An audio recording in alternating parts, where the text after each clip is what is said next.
میں نے کئی اسٹوڈنٹس کو دیکھا ہے کہ فیل ہوتے ہی وہ مایوس ہو کر بیٹھ جاتے ہیں. کئی تو ایسے بھی ہیں جو یہ جنگ پہلی بار ہی ہار کر میدان چھوڑ دیتے. اگر علم چاہیے نا تو سن لو کہ علم کا مطلب ہے جاننا، پہچاننا. اور یاد رکھنا کہ کسی چیز کو پہچاننے کے لیے سب سے پہلے خود کو پہچاننا پڑتا ہے. اور اس سفر میں دیر ضرور لگتی ہے لیکن اندھیر کبھی نہیں ہوتی. ایک دن تمہاری منزل جب آتی ہے نا تو وہ اجالے ایسے لاتی ہے کہ دنیا پوری روشن ہو جاتی ہے. ایک دن میرے کمنٹ میں ایک لڑکے نے پوچھا کہ سر میں آرٹس کا اسٹوڈنٹ ہوں اور لوگ مجھے کہتے ہیں کہ آرٹس کا کوئی سکوپ نہیں ہے.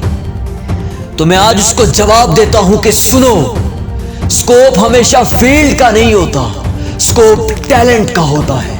سکوپ ہمیشہ تمہاری کوشش، تمہاری محنت اور تمہاری جد و جہد کا ہوتا ہے. سکوپ ہمیشہ تمہارے اندر اس تڑپ کا ہوتا ہے جو علم کے لیے ہوتی ہے. یہ نہ سوچنا کہ تم آرٹس کے اسٹوڈنٹ ہو یا میڈیکل کے اسٹوڈنٹ ہو، بس جو ٹھان لی ہے نا بس اسی راستے پہ چلتے رہنا. کبھی بھی کسی بھی وقت ہار نہیں ماننا.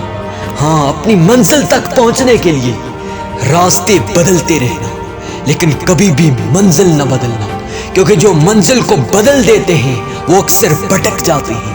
ہاں، جو منزلوں کو بدل دیتے ہیں وہ اکثر تاریک راہوں پر چلنے لگتے ہیں. اگر علم کو پانا ہے نا تو پھر محنت کرنی پڑے گی، کیونکہ علم کو پہچاننا ہے نا تو پھر خود کو پہچاننا پڑے گا. ایک شخص اپنے بچوں کو پڑھانے کے لیے کسی علاقے سے ایک استاد کو لے کے آتا ہے. وہ استاد جب آتا ہے تو اسی علاقے میں ایک بچہ رہتا ہے جس کے اندر علم کی تڑپ تھی، علم کا وہ جذبہ تھا.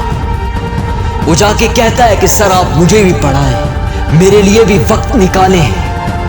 تو وہ استاد کہتے ہیں بیٹا میرا سفر طویل ہے، میرے پاس وقت بہت کم ہوتا ہے، میں صرف اس گاؤں کے جاگیردار کے بیٹے کو پڑھا سکتا ہوں. میں جب واپس یہاں سے جاتا ہوں تو کافی وقت درکار ہوتا ہے، میں آپ کو وقت نہیں دے سکتا. تو وہ چھوٹا سا بچہ جو علم کی تڑپ لے کر آیا تھا کہتا ہے کہ سر میں آپ کی سواری کی لگام پکڑوں گا. آپ جس سواری پہ بیٹھ کر واپس جاتے ہیں نا میں اس سواری کی لگام پکڑوں گا اور آپ کے آگے آگے چلوں گا اور آپ مجھے پڑھاتے چلے جانا اور میں سنتا چلا جاؤں گا. جب استاد نے یہ بات سنی نا تو اس نے سوچا کہ یہ ایک دن ہوگا یا 2 دن ہوگا، پھر یہ لڑکا خود بخود ہار مان جائے گا. لیکن جس کے اندر علم کی تڑپ ہو پھر وہ ہار نہیں مانا کرتے. ہاں، اس لڑکے نے چلنا شروع کر دیا اور چلتے چلتے 20 سال لگا دیے. اور پھر وہ لڑکا کوئی عام لڑکا نہیں، وہ وقت کا امام اور امام غزالی بن گئے تھے. ہاں، اگر علم چاہیے نا تو پھر محنت کرنی پڑتی ہے. ابراہیم لنکن کہتے ہیں کہ میں لا کی کتابیں پڑھنے کے لیے ایک جج کے گھر جایا کرتا تھا، ریٹائر جج کے گھر، اور اس کے گھر نوکری دے کر لا کی کتابیں پڑھا کرتا تھا. اور جس ندی کو عبور کر کے جایا کرتا تھا اس ندی کو عبور کرتے ہوئے میں ایک بار اس ندی کے اندر گرا ہوں. جس وقت میری کشتی ٹوٹ گئی لیکن میں نے ہار نہیں مانی. میں تیر کر اس ندی کو پار کرتا ہوں اور سیدھا اس جج کے گھر جاتا ہوں.